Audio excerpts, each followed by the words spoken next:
भक्त मानस शांत हों, जिनके गुणों के गान में वे वर्धमान महान जिन विचरे हमारे ध्यान में।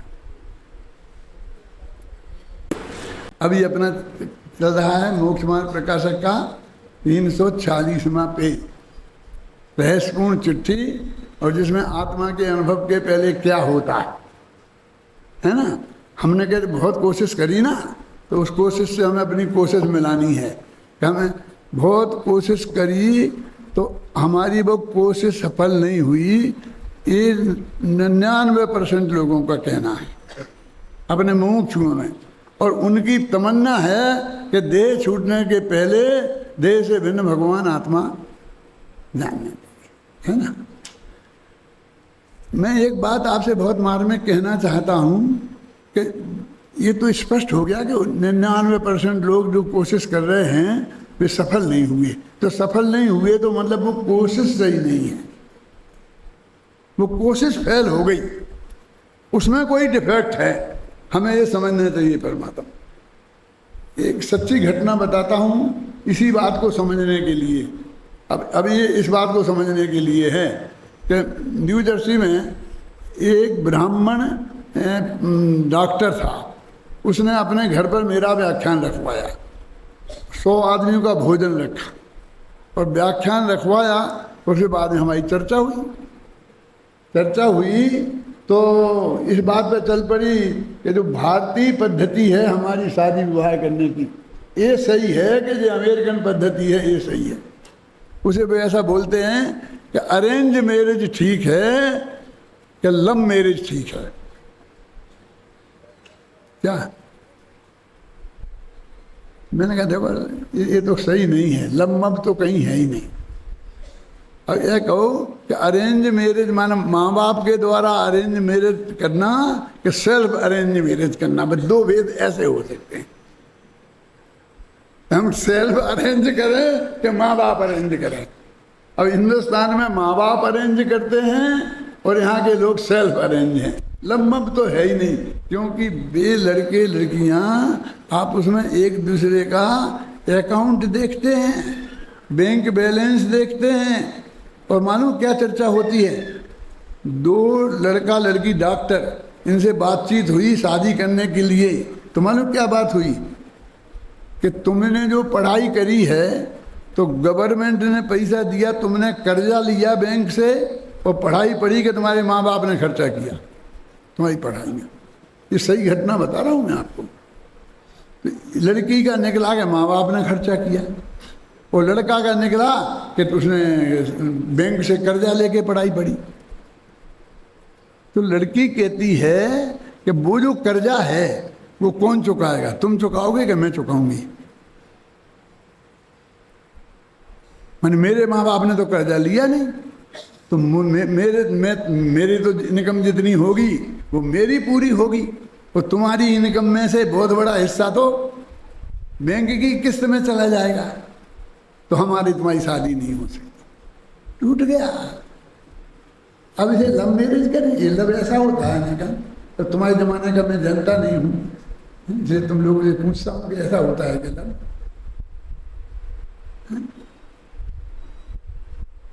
क्या समझ में आया? ये क्या है? मेरे कहने का अर्थ ये है, उस डॉक्टर ने ये कहा कि हमारे हिंदुस्तान में जितनी शादियां होती हैं, अब आज के ज़माने में थोड़ी बहुत एक आध दो फेल होने लग गई होंगी, तलाक मलाक की बात आने लगी होगी। पुराने ज़माने में तो हजारों लोग ऐसे हैं आज भी मौजूद कि जिनने शादी के पहले लड़का ने लड़की को, लड़की ने लड़का को देखा ही नहीं था, ना ही ब्राह्मण कराते थे। यहाँ है कोई एक आध हाथ उठाओ कि जिसने अपनी शादी के पहले अपनी पत्नी को नहीं देखा था? क्यों घबराते हो? क्यों घबराते हो? मैं भी उनमें से एक हूँ। मैं एक कहना चाहता हूँ कि इसके बावजूद भी आराम से चल रही है। अभी तक कोई सवाल नहीं आया तलाक फलाक का। यानी सारी जिंदगी हमारे यहाँ तो एक दफे हो गई तो मरे जो छुटको, मरे बिना छुटकारा मिलने वाला नहीं है। या दीक्षा ले ले तो अलग बात है।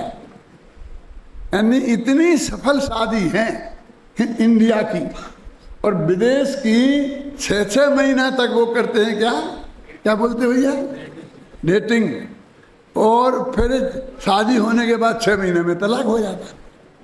तो सबसे ज्यादा असफल शादियां हैं तुम्हारी। हाथ पे रखे हुए आंवले जैसा स्पष्ट है कि नहीं? तो अब मैं ये कहना चाहता हूं कि आत्मा के अनुभव करने की विधि जो तुमने अपनाई, वो 99% लोग कहते हैं कि हमें अनुभव नहीं हुआ। तो एकदम सिद्ध हो गया ना, ये तो बात सिद्ध हो गई, समझे ना, प्रूफ हो गई कि ये तुम्हारी विधि सही नहीं है। अब इसको, वो विधि सही नहीं है, इसमें मैं ज़्यादा शक्ति खर्च नहीं करूँगा, समझ में आया ना। अब सही विधि क्या है ये टोडरमल जी यहाँ बता रहे हैं, जिसमें गारंटी से होता ही होता है आत्मा का अनुभव। कीर्तन जी साहब, अब मैं पढ़ता हूँ, नहीं तो कल फिर यहीं से पढ़ना पड़ेगा। देखो देखो यहाँ पर जो तो आगम और अनुमानादिक परोक्ष ज्ञान से आत्मा का अनुभव होता है। सुनो कितना स्पष्ट शब्दों में है। अब क्या करें, तुम किताब लेके बैठते ही नहीं। गुरुदेव श्री के ज़माने में उनके साथ ही गई क्या? अपने पास किताबें नहीं है क्या? बता रहे हैं मुझे कि इधर तुम्हारे पीछे है किताब। हमारे पिताजी कहते भाई चेथी में लगी है कि आँख पीछे है। मैंने उसमें वो बात लिखी है ना, मिला। देखो यहाँ पर आगम और अनुमानादिक परोक्ष ज्ञान से आत्मा का अनुभव होता है। क्लियर लिखा कि नहीं? अब जो परोक्ष ज्ञान से नहीं होता है और हमारा ये ज्ञान काम का नहीं है और हमें प्रत्यक्ष करना पड़ेगा, और प्रत्यक्ष नहीं होगा जब तक कुछ काम नहीं होगा। वो लोग देखें इनने ये लाइन पढ़ी है कि नहीं पढ़ी। पीछे तक वो एक सिद्ध करते आए कि वो प्रत्यक्ष ज्ञान नहीं है, नहीं है, नहीं है। अब यहाँ कहते हैं कि इनसे होता है। कैसे होगा? आगम से और अनुमान से। अनुमान माने जानते हैं, आगम तो युक्तिश्चय, सर्वा सिद्धि में लिखा ना कि सिद्धि कैसे होती है। आगम तो युक्तिश्चय, आगम से और युक्ति से। युक्ति माने अनुमान, युक्ति माने तर्क वितर्क, युक्ति माने ये सब चीज़ें जो बहस जिसे अपन बोलते हैं।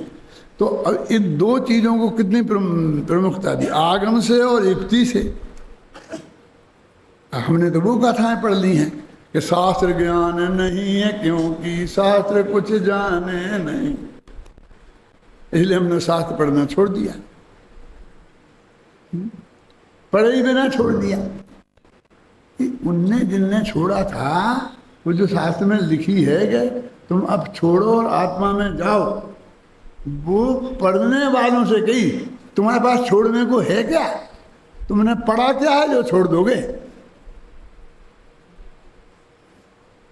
समझ में आया ना। गौतम स्वामी 30 वर्ष तक लगातार 7 घंटा और 12 मिनट रोजाना भगवान महावीर की दिव्य ध्वनि सुनते रहे थे, जबकि उन्हें एक दिन भी सुनने की जरूरत नहीं थी, क्योंकि सुनने से सम्यक दर्शन की प्राप्ति होती है ना, सम्यक ज्ञान की, वो उन्हें हो चुकी थी और दीक्षा भी ले चुके थे और अवधि ज्ञान हो गया था, द्वादशांग के पाठी हो गए थे, मन पर ज्ञान हो गया। और भगवान महावीर की अभी शक्ल भी नहीं देखी थी, प्रवचन सुनना तो बहुत दूर की बात है। मानस स्तंभ के पास ही सब कुछ हो गया था ना। इसके गौतम स्वामी को उसके बाद भी पूरा सुनना था, कितने दिनों तक सुनते थे। और हमारे लिए जल्दी, एकदम जल्दी हो, बहुत पढ़ लिया। तुम मत समझो, मेरा भी ऐसी हालत था। जब हमें सबसे पहले वहाँ गए थे, पारोली में पढ़ाते थे ना, तो उनकी लाइब्रेरी हमने पढ़ ली पूरी। वो जितनी किताबें लाइब्रेरी में थी वो लाइब्रेरी में ही सोते थे हम, तो उसमें हमने पढ़ ली सब किताबें, एक लाइन से यहाँ से उठाई, एक एक पढ़ते गए, पूरी पढ़ ली। फिर हम भीलवाड़ा गए, भाई साहब थे भीलवाड़ा में, तो वहाँ पर एक सेठ जी थे, मेरे दादाजी से भी बड़ी उम्र के, उनका नाम था कस्तूर चंद जी अजमेरा। तो उनके पास गए कि भाई मैं तो पारोली में नहीं रहूँगा। कि क्यों? कि वहाँ कोई इस किताबें पढ़ने के लिए नहीं मिलती। कि लाइब्रेरी नहीं, लाइब्रेरी तो पढ़ ली। तो बोले ये शास्त्र रखे ना, जितना लेना हो ले जाओ। तो सब बड़े बड़े शास्त्र की पूरी 3-4 अलमारियाँ भरी रखी थी। मैंने खोल के देखा, मैंने कहा ये है। हाँ, क्या थे? राज वार्ते, तत्वार्थ श्लोक वार्ते, फलाना फल, सब गोमर सार समय सब थे, बड़े बड़े सार। मैंने कहा ये नहीं चाहिए। क्यों? लेकिन इन्हें पढ़ पढ़ करके तो दिमाग सड़ गया है, अब कोई अच्छी किताबें चाहिए। ये कहा था मैंने तुम्हारी उम्र में, इन किताबों को पढ़ के छोड़, सब पढ़ लिया है, सब बता सकता हूँ कहाँ क्या लिखा है। अब मुझे ये नहीं पढ़ना, थोड़ी ऐसी चाहिए जैसे साहित्य की, जैसे आप बोलते हो ना, ऐसी किताबें चाहिए। तो अब वे छोड़े, तुमने पढ़ाई क्या है जो तुम छोड़ने की बात करते हो? मैं तुम्हारे विद्यार्थियों की बात कह रहा हूँ। तुम लोग कोर्स की किताबें पढ़ते हो सिर्फ, उसके बाहर की तो कोई किताब पढ़ते ही नहीं हो। जितनी कोर्स की पढ़ते हो उससे 10 गुनी बाहर की पढ़ना चाहिए, यदि असली नॉलेज चाहिए तो। जैन धर्म की पढ़ो, ऐसा नहीं कहता हूँ नहीं पढ़ो, ज्ञान अच्छा मजबूत ज्ञान होना चाहिए, तब जाकर के हमारा काम बनता है। देखो लिखा है, अभी कहाँ गया वो पेज? हाँ, आगम और अनुमानादिक, माने आगम से तुम्हें आत्मा की बात समझनी पड़ेगी पहले, और अनुमानादिक के जो ये दोनों ज्ञान परोक्ष हैं। आगम ज्ञान भी परोक्ष है और अनुमान ज्ञान भी परोक्ष है।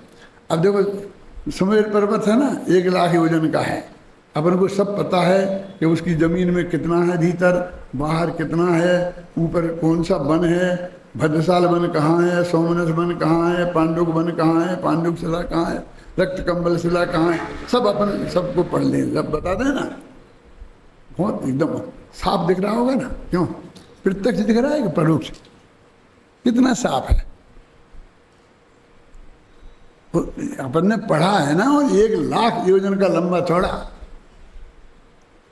अब नहीं, लेकिन वो परोक्ष ही है ना, क्योंकि फिर हम बनाते हैं, यहाँ बनाते हैं तो ऐसा बना देता है, कोई ऐसा बना देता है, कोई लंबा लंबा, कोई खंबा जैसा गाड़ देता है सुमेर पर्वत को, तो खंबा जैसा होगा, कोई ऐसा चौड़ा बना देता है। समोषण भी कहते हैं, हाथी कैसे कैसे बना, जितनी जगह बनाते हैं, माने उनने जो शास्त्र पढ़े हैं एक ही शास्त्र सबने, लेकिन हर एक को वो अलग अलग समझ में आता है। माने इतना परोक्ष है, मैं ये बताना चाहता हूँ। और फिर अनुमान से उससे ये सब बातें, अभी जाते हैं ना जम्बूद्वीप में, सोना कहाँ हस्तिनापुर, तो ऐसा झंडा सा गड़ा हुआ है, जम्बूद्वीप खड़ा है। जम्बूद्वीप ऐसा होगा, हैं? तुम्हें जसता है कि ऐसा होगा? पूछो इन करुणानी योग वालों से, हैं? तो इसलिए कहते देखो कहाँ है। एक किताब रख लेता हूँ मैं इसमें।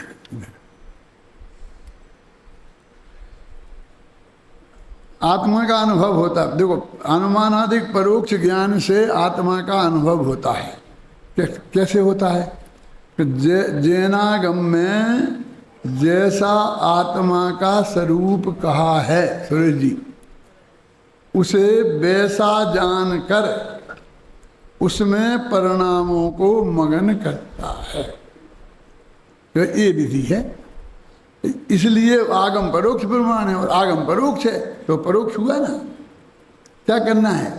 आगम से आत्मा का स्वरूप जानकर उसमें अपने परिणामों को मगन करना है। अब मैं पूछता हूँ, आप उन सब ने ये कोशिश करी थी कि आगम से उस आत्मा का स्वरूप जानकर उसमें परिणाम मगन करने की कोशिश की थी? नहीं की थी तो कैसे हो जाता? अच्छा, उनसे इतने सिविल लग रहा है ना, जगह जगह ध्यान मंदिर बन गए। वाह रे वाह, देवता खड़े हुए तो 9 खड़े हो गए, मंदिर भी फलाना भी है। ध्यान मंदिर बन गए। ध्यान मान का कभी पता ही नहीं है किसका किया जाता है। भाई एक भी आदमी जो ध्यान की क्लासें लगाता है वो आगम से आत्मा के स्वरूप का पहले निर्णय करो, और वो निर्णय सम्यक माने सही होना चाहिए। सम्यक माने सम्यक दर्शन तो के बाद होगा, कर्ण लब्धि के बाद में। अभी तो क्षय समलब्धि की बात चल रही, देशना लब्धि की बात चल रही। आप समझ रहे ना कि आगम से हमारा ज्ञान इतना निर्मल हो, पहले निर्मल की बात करता हूँ, इतना स्पष्ट होना चाहिए कि हमने शिखर जी जाने का विचार हुआ हमारा।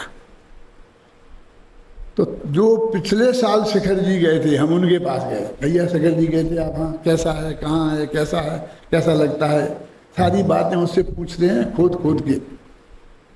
कि साहब एक किताब है डॉक्टर साहब ने शिखर जी पे लिखी है, अरे वो किताब मुझे दे दो, मैं पढ़ूंगा। माने शिखर जी संबंधी साहित्य पढ़ने की इच्छा होती है और शिखर जी जाने वालों से शिखर जी के बारे में जानने की इच्छा होती है। ये है ना लोक की विधि। तो आत्मा में जाना है ना तुम्हें, तो आत्मा के जानने वाले पुरुषों से आत्मा का स्वरूप जानने की कोशिश विकल्प होना चाहिए, और आत्मा संबंधी साहित्य को पढ़ने का विकल्प होना चाहिए। और वो जो जानना होगा वो परोक्ष होगा ना।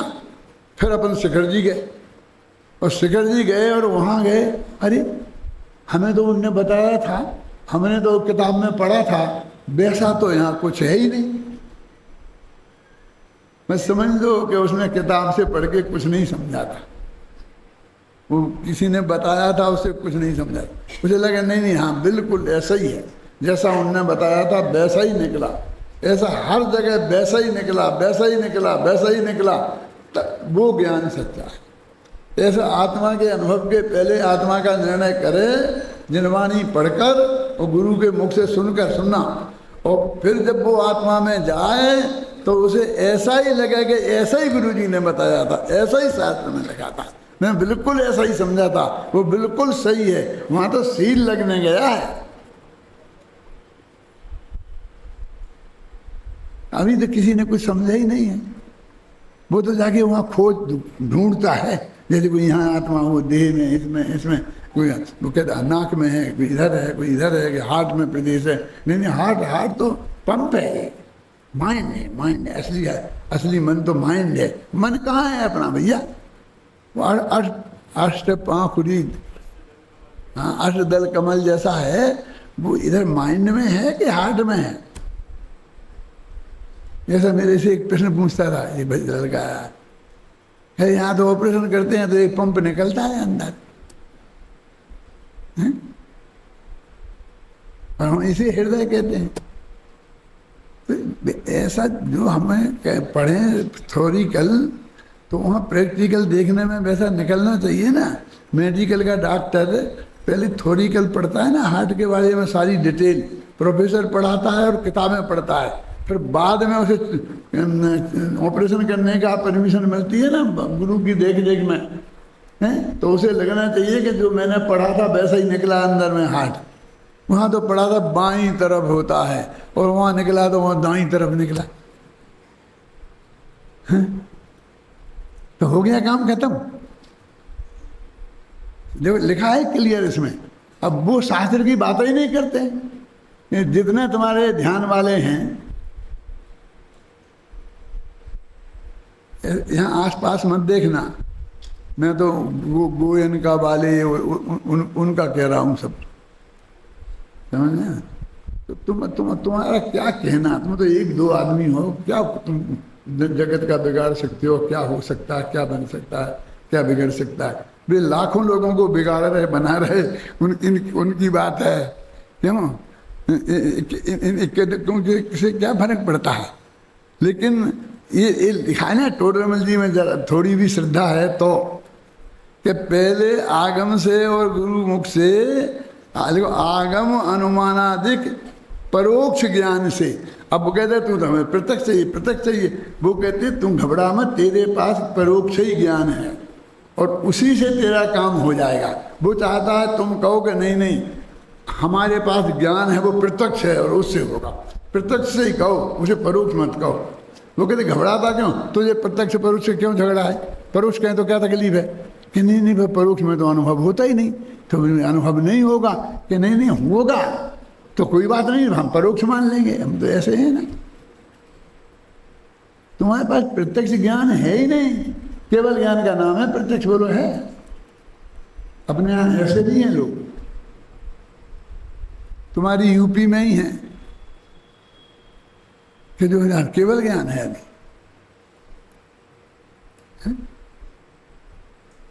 क्या करें?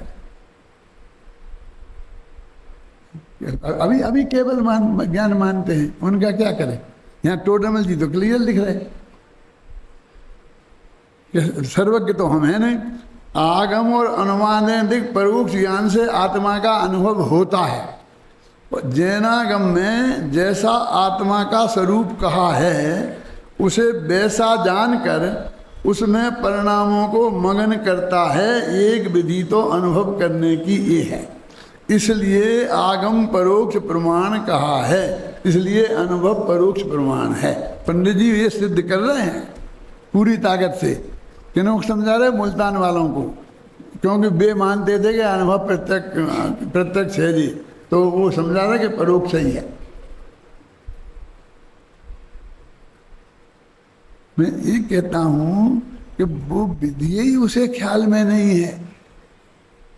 क्या क्या तो कोशिश शुरू कर दी। भाई चौराहे पे पहुंच गए हो तो ललितपुर का रास्ता किधर है, पहले पूछ तो लो कौन सा है। कि देर हो जाएगी, देर, जल्दी चलो, जल्दी चलो, दौड़ो, जल्दी जल्दी दौड़ोगे उतने जल्दी पहुंचोगे। उल्टी जगह भी पहुंच सकते हो, उतने दूर भी होते जा सकते हो। तो निर्णय करना कि कौन है ललितपुर का रास्ता, ये पहले जरूरी है कि देर ना हो जाए, इसलिए चलना जरूरी है। तुम चलो फिर कर लेंगे निर्णय, आगे पूछ लेंगे। क्यों? ऐसा नहीं। जब यहाँ से पता नहीं है तो एक कदम भी नहीं रखना, चल दो, फिर देख लेंगे, फिर सम्मत दर्शन फिर हो जाएगा। ये करुणानी योग वाले बताते हैं कि मुनियों को भी हो जाते हैं पहले मुनि और बाद में। टोडरमल जी ने भी लिखा, मुझे बताओगे तुम अभी निकाल के, ये लिखा है किन्हीं किन्हीं के पहले सारे ध्यान कर लेते हैं और बाद में अनुभव होता है, और किन्हीं किन्हीं को पहले अनुभव होता है बाद में चार्ज। वो तो लोक में कुछ मूर्ख ऐसे भी होते हैं कि जो पहले चार्ज ध्यान कर लेते, ये अर्थ है, होता नहीं है वो। समझ में आया ना? उन्होंने वो ये बात बताई है, वो समझ में आया ना? उसका अर्थ ये नहीं है। मुझे याद नहीं रहता कितने बजे मैंने शुरू किया था, मेरे ख्याल से हो गया ना, हो गया। सच्ची बताना, झूठ मत बोलना, कितना है? हाँ तो अभी है माना 5-7 मिनट। हाँ तो एक क्या चल रहा देखो, अनुमान आदि पर से अनुभव। थोड़ा पहले पढ़ लेते हैं। जैनागम में आत्मा का स्वरूप कहा है। अब जैनागम माने क्या? अब जैनागम आगम के 2 भेद हैं, आगम और परमागम। परमागम अध्यात्म को बोलते हैं। तो परमागम में जो आत्मा का स्वरूप कहा है कि वो के नए प्रमाण से जो कहा है, कि प्रमाण से जो नए से कहा है, कि नए से नहीं, जो परम शुद्ध निश्चय नए से कहा है, परम भाव ग्राही शुद्ध निर्वात के नए से कहा, वो आत्मा। अब मोटा मोटा आगम से लिखा। अब आगम में इतने भेद पढ़ेंगे। अब तुम उठा कर कोई भी किताब मंदिर में जाके उठा लोगे, कोई कहानी किस्सा की किताब हैं, किसी ने भी लिखी होगी, जैसे जैन धर्म का ई भी नहीं आता होगा, और बस उसने भी कर देंगे। हम तो सबसे बड़ी प्रार्थना उसको ही मानते हैं कि जिसमें सबसे बड़ी लंबी चौड़ी मांगें प्रस्तुत की गई हों। मेमोरेंडम देते हैं ना राजनीतिक नेताओं को। जब हमारे यहाँ पंचकल्याणक हुआ था, ये अभी दूसरा, तो हम गए, भैरव सिंह शेखावत मिनिस्टर थे, पहले वाला था वो 25 साल पहले। तो वो वहाँ गए तो वो बोले कि आपका कोई मेमोरेंडम है, वो दे जाओ। क्योंकि फिर आप लोग वहाँ पर सब बोलोगे कि हमें ये दे दो, ये दे दो, ये दे दो, फिर तत्काल हम क्या जवाब देंगे? तो तुम मेमोरेंडम दे जाओ तो हम देख लेंगे हम क्या क्या दे सकते हैं। तो हम कुछ घोषणा तो कर सकते हैं आएंगे तो हम सब लोग चुप रहे, आ गए तो अपने काम में लग गए। किसी को कुछ मांगना तो था ही नहीं। जैसे महावीर जी में होता तो महावीर जी की सड़क बनवा दो, ये करवा दो, हमें कोई सुना सड़क बनवानी थी ना कुछ करना था, हमने कोई मांग तो करनी थी नहीं, हमने कुछ मांगा नहीं। फिर उन्होंने एक आध दो दफ़े और खबर भिजवाई तो भी हमारे यहाँ से कोई जवाब नहीं गया। फिर जब वो यहाँ आए जन्म कल्याण के दिन तो बोले कि मैंने बहुत कहा 3-3 दफ़े, लेकिन आप लोगों ने मेमोरेंडम नहीं दिया। अब मैं आपसे कहता हूं कि आपको जो मांगना हो मांग लो। अब अभी भी आप बोलो, क्योंकि मैं कुछ देना चाहता हूं। मैं कर रहा था मीटिंग कंडक्ट, भाग्य की बात है, तो मैंने उसी वक्त कहा कि साहब आपको पता नहीं है आप कहाँ आए हैं, आप आदिनाथ के दरबार में आए हैं, इसलिए आपको जो मांगना हो मांग लो।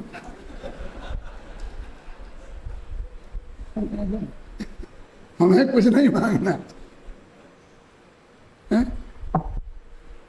वो तो मिनिस्टर साहब थे इसलिए कहा, आप होते तो कहता कि तुम मांगने की बात कैसे करते हो, ना हम तुमसे मांगे ना भगवान से मांगे। बनारसी दास ने भले ही कह दिया होगा कि जिनको नहीं आस जिनेश्वर की, मिले आस करें जो अकबर की। मालूम है कहानी आपको? अकबर के दरबार में किसी ने चुगली खाई कि वो बनारसी दास नाम का जो पंडित है वो आपकी प्रशंसा नहीं कर सकता और आपसे कुछ मांगेगा नहीं। सारे कभी मांगेंगे, वो नहीं मांगेगा, आपको नमस्कार भी नहीं करेगा। फिर बुलाओ उसको, देखते हैं।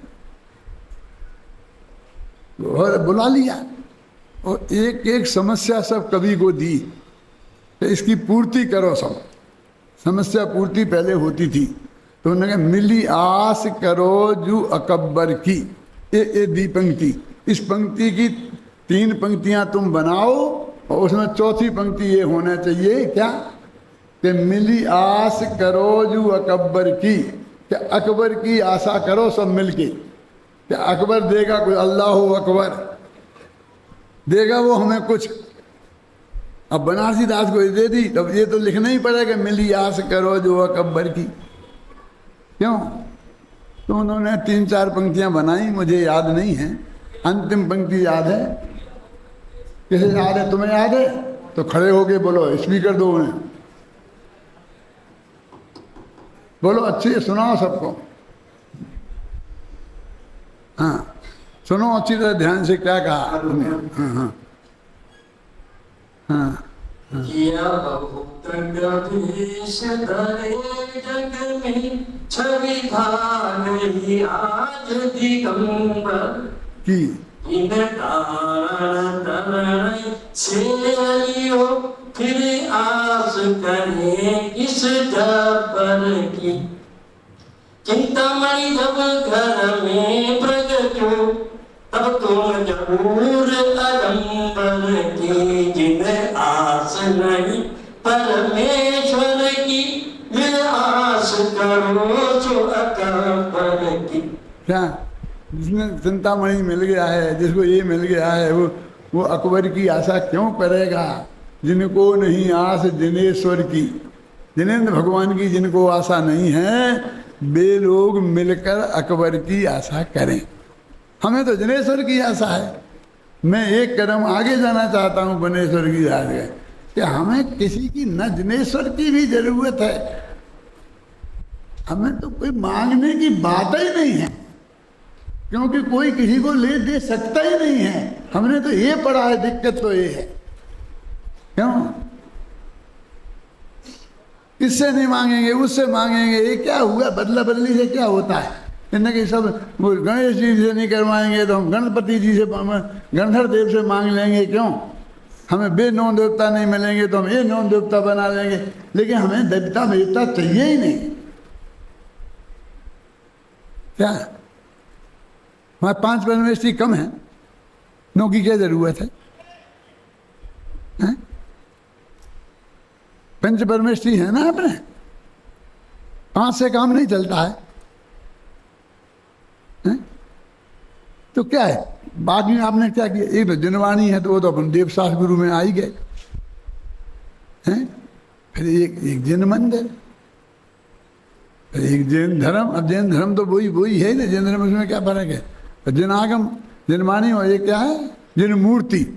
अब देखो, एक अरहंत भगवान सुनना, एक अरहंत भगवान देवता, दूसरे उनकी मूर्ति देवता, और तीसरे जहां वो मूर्ति विराजमान है वो मंदिर देवता। अब 3 देवता, अब तीनों को बराबरी पे हमने खड़ा कर दिया, 9 में एक लाइन में खड़ा कर दिया ना।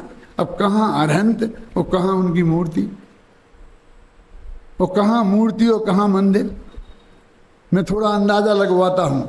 मूर्ति के चरणों में अपन अपना माथा टेकते हैं ना, और मंदिर की छाती पर अपने पैर रखते हैं। जाते हो ना मंदिर के दर्शन करने, तो पैर बाहर रख जाते हो कि ले जाते हो साथ में? क्योंकि धो के ले जाते हैं, ले तो जाते हो साथ में ना। तो वो भी एक देवता जिसकी छाती पे हम पैर रखें, तो वो भी एक देवता जिसके चरणों में हम मस्तक टोक रहे हैं, और जिसकी वह मूर्ति है वो भी देवता। हम और हमारी फोटो बराबर है, क्यों? फर्क तो होना चाहिए ना, क्योंकि हमें तो 9 पूरे करने थे। हिंदुओं के 9 हैं, हमारे 8 कैसे रह जाएं?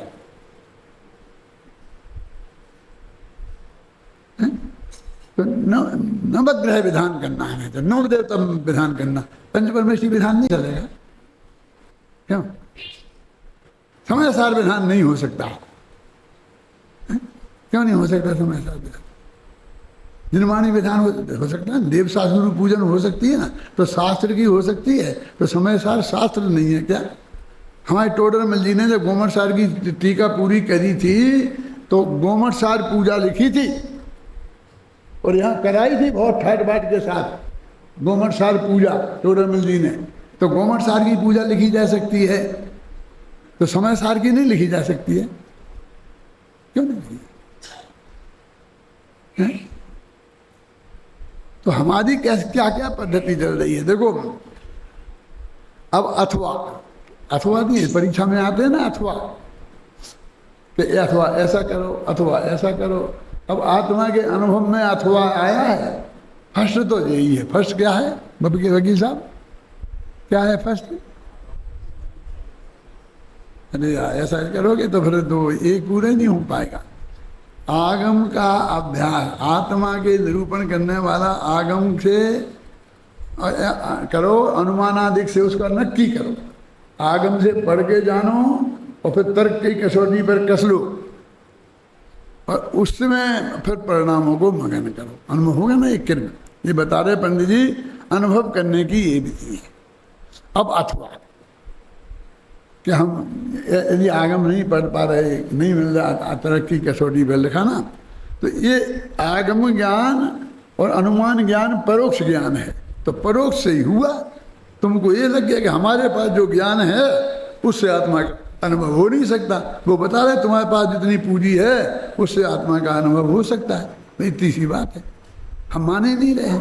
हम उसमें आना, जिस भांति प्रज्ञा छेनी से पर से विभक्त किया उसे, उस भांति प्रज्ञा छेनी से ही अरे ग्रहण कर। तुम्हारे पास प्रज्ञा छेनी है और उससे भगवान आत्मा का ग्रहण हो सकता है। ग्रहण माने जानना हो सकता है कि प्रत्यक्ष के परोक्ष। अरे हो जाएगा, हो तो जाएगा ना। कहने नहीं, वो स्पष्ट दिखना चाहिए। स्पष्ट दिखेगा तो सम्यक दर्शन हो जाएगा, घबराना मत। साफ नहीं दिखेगा आत्मा तो सम्यक दर्शन हो जाएगा कि हाँ हो जाएगा। तुम्हें तो सम्यक दर्शन नहीं करना है, काय के लिए देखना है साफ? साफ काय के लिए देखना है बोलो? हैं? अब आप अपनी बेटी के लिए सगाई करने के लिए निकले कि कहा बेटा बहुत बड़ा अफसर है, 25 लाख रुपए महीना की तनख्वाह है, ये है, और अभी चलो आप देख लो। लगा हमें नहीं देखना, सब देख लिया ना।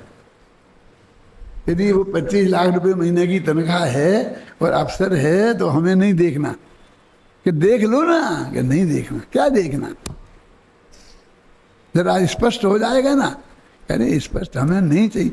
हमारा भगवान आत्मा आगम से देखा वो अस्पष्ट में ही हो जाएगा, कारण लब्धि हो जाएगी, घबराना नहीं। पढ़ना इसका दूसरा कोई अर्थ हो तो मुझे निकाल के बताना, मैं समझूंगा। वो परोक्ष ज्ञान में जितनी अस्पष्टता होती है उतनी अस्पष्टता रहेगी और आत्मा का अनुभव हो जाएगा।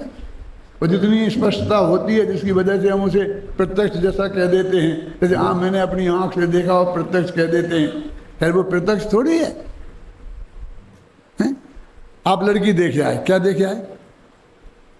वो बिल्कुल साड़ी में लिपटी लिपटाई आई, पुराने ज़माने की थी तो घूंघट भी डाले थी, और देख लिया आपने। क्या देखा? साड़ी देखी, कि गहने देखे, लड़की का इतने से हाथ दिख रहे थे, इतना सा थोड़ा चेहरा दिख रहा था, तो थोड़े से पैर दिख रहे थे, तो उतनी देखी ना। तो पूरी लड़की देखी क्या अधूरी? इतने देखोगे तो काम हो जाएगा। सगाई इतने ही देखने में करनी पड़ेगी, शादी हो जाएगी। आप समझ आई ना? कहने नहीं, साफ नहीं दिखी थी, ऐसा ऐसा साफ माप नहीं चलेगा कि पर्दा खोलो, लाइट जलाओ अच्छी तरह से, ये करो ये करो, ये नहीं चलेगा। हैं? कोई मेडिकल डॉक्टर के पास नहीं गए हो कि वो कहेगा दांत खोला, ऐसा देखो, अब मैं दांत देखूंगा, नाक देखूंगा, ये नहीं चलेगा। कि मैं बाल देखूंगा झपट के कि ये असली है कि नकली है, ये कलर किए हुए हैं कि सफ़ेद हैं, ये नहीं चलेगा। तुम्हें जैसे कलर किए हुए तो कलर किए हुए देखना पड़ेंगे। तुम्हारा काम तो सगाई होने से मतलब है ना। तुम्हारा भगवान आत्मा जैसा अस्पष्ट परोक्ष ज्ञान में दिखता है, उससे तुम्हारा काम हो जाएगा, और उससे जो अनुभव होगा, उसमें जो आनंद आएगा, उसको हम अतीन्द्रिय प्रत्यक्ष कहेंगे। क्या कहेंगे? वो आनंद की का ज्ञान होता है ना उसमें, वो अपने आएगी आगे चर्चा विस्तार से।